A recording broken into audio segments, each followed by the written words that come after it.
On this episode of Living with a Classic, we'll be doing some regular maintenance to the famous Jaguar independent rear suspension.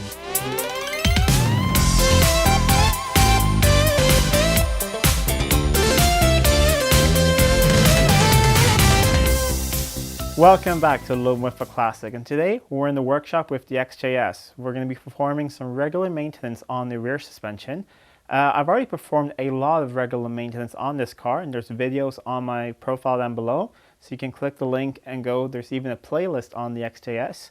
I've replaced spark plugs, we've gone through, fixed a few leaks, we've done an oil change, and we've also gone through some tuning things. So if you're new to my channel, I highly recommend that you check those videos out down below. And while you're there, please subscribe to my channel. I put new videos every week on this XJS, a Jaguar XJ12 also, and a 1966 Jaguar S-Type project car that I'm going to be starting a restoration on really soon. But today, some regular maintenance on the independent rear suspension. The suspension on these, even though this XJS is 1991, the suspension actually dates back to the 60s and the E-Type. Yes, it did change a little bit, but it's basically the same thing. It's a independent rear suspension that's held in a whole cage and then mounted to the car with rubber mounts. It's also very popular with a lot of hot rodders since you can mount it in almost any car, and you have disc brakes, a great rear end with many ratios to choose from, and a really durable unit. Being from the 60s, it does need a bit of maintenance that is often forgotten today, and that is you need to grease it or lube it, depending on where you live. That's what you call it. This is a grease gun. It just forces grease onto your Zerk fittings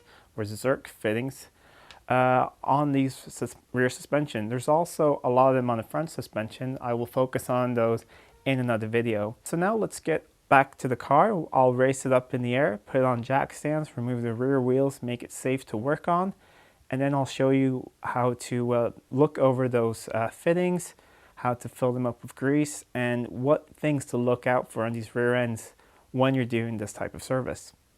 Now the car is up on jack stands, it's safe to work on, and the wheels have been removed. So now we have access to the rear suspension. If you've never seen one of these before, you might be a little shocked and wonder, where are the brakes? I mean, there's nothing here. They're all the way in here. They're basically sitting up against the rear diff. They're called inboard brakes. So there are the discs. There you have the calipers right there. And on top of that, you have the parking brake or the handbrake calipers or emergency brake, depending on where you live.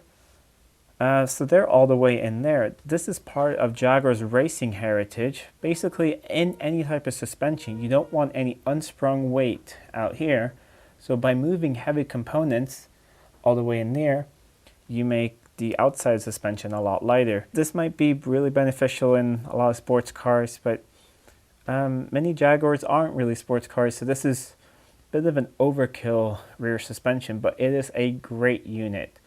It's only held in place by these bolts right here and a couple of one brake hose. If your car is a little newer, you'll have some ABS, and just remove the exhaust, and you can drop this whole thing on the ground to service it. I will show that in a future video pretty soon because we're going to rebuild the whole rear suspension of my S-Type. It's a very similar unit to this one. I've done it on my XJ12 before, and it's first time you do it, it feels really weird that you have to remove the whole unit, but trust me, once you have it on the ground, it's so nice to work on. You can just sit next to it and take parts of it, or if you're a couple people, you can lift it up on a workbench and work on it. So it's a lot nicer than laying on your back trying to do brakes. Just take this thing out of the car and then do things. But now, on to servicing it. I will try to cover all models and years.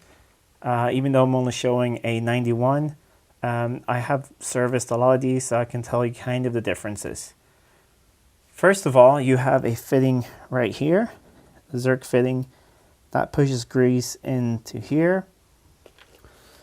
You also have fittings up through here, right there, one over there, and of course everything is the same on the other side as well. So those you access through here. This is your drive shaft. You have one on each side, of course. Here are covers for the U-joints, but there's a little plastic plug right here that either is a plug if you're lucky, or maybe it's already fallen out, there's just a hole. Behind there is a grease fitting as well to grease your U-joints. If these have been rotated or put on wrongly by a previous owner and you can't see the fitting there, you can simply loosen the clamp, wiggle them about a bit, pull them back, and you can reach that fitting as well. And then you can actually put them back the right way so you can reach the fitting through the hole, making an easier job next time. On earlier cars, there's one more place that you need to grease them. On the hub right here, there'll be a big plug either right here or right here. I can't remember which side it's on. You just remove that, and below you can put in grease for the outer wheel bearing. I'm not sure when this was removed, but this is a 91 car with ABS. So I think when ABS was introduced, that was removed. But if you find a plug here, simply put grease in there and you'll grease that bearing as well. While you're performing this job, it's a great time to have a look that everything is in order. Check that there's no cracking in the rubbers over here. You can check that there's no direct play in your U-joints. Check that your shocks look okay. Just check all the rubber bushings everywhere. And also check for cracks in the hubs. I've never seen one of these cracks, but I've seen pictures of them crack down here and also in here. So clean off your hubs if they're all covered in grease and have a look at them. And you can also check out your outer wheel bearing with the wheel on. Just make sure there's not too much play in it. So now let's get the grease gun and we'll start greasing up these points. First, you should take a rag and just clean off any road debris or anything from the front of the fitting. You don't want to push any dirt in here.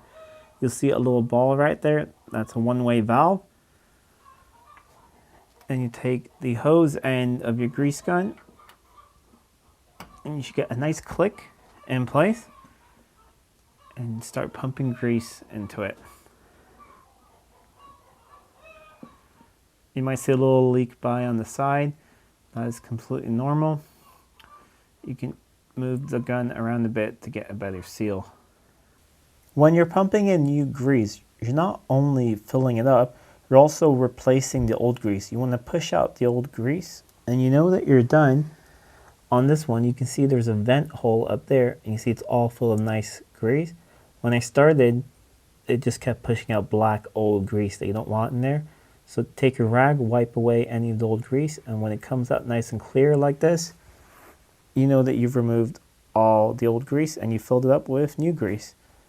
So now you can wipe off any excess here with a rag and then move on to the next greasing point. On these fittings, you will want to push out any of the old grease that comes out of here. So basically while you put in the new grease, you can see the old grease, the old black ones start coming out. So you can just remove that with a rag. Once you see it all being nice and clean, you know that you replaced that grease. Once it's all full of new grease, just move on to the next fitting. Don't forget your U-joints. Remove the plug if it's present and put the hose in through the hole. If you're unable to get it through the hole or fit it, you can simply remove this whole cover here. That might also be a good idea if you feel there's a lot of old grease slung around in here. You can remove the cover completely, clean it off, and then put it back on. Once you're done, replace the plug. And if you have an older car, don't forget to grease the hub up here. Now you're done with this side, you can do the exact same thing on the other side, and then you'll know that you replaced all the grease and all the grease points of your Jaguar independent rear suspension. You can go out and enjoy your car for many more miles. And that's it. That's how you grease the rear end of a Jaguar independent rear suspension that's found on the XJS. It's the XJ6 series 1 through 3, the XJ12 as well, same series. The E-type, early S-types, the 60s ones. The Mark 10 to 420 on lots of these old Jags. So the procedure is basically the same for most of them. You might find that the grease fitting is not in the exact same place, but refer to your manual if you're unsure. but this is basically how you do it on most of these rear suspensions. If you found this video useful, please hit the like button, share it with your friends, and if you're not already subscribed, please subscribe to the channel. I put new videos every week. And until next time, I'm Adam, and this was Living with a Classic. I'll see you soon.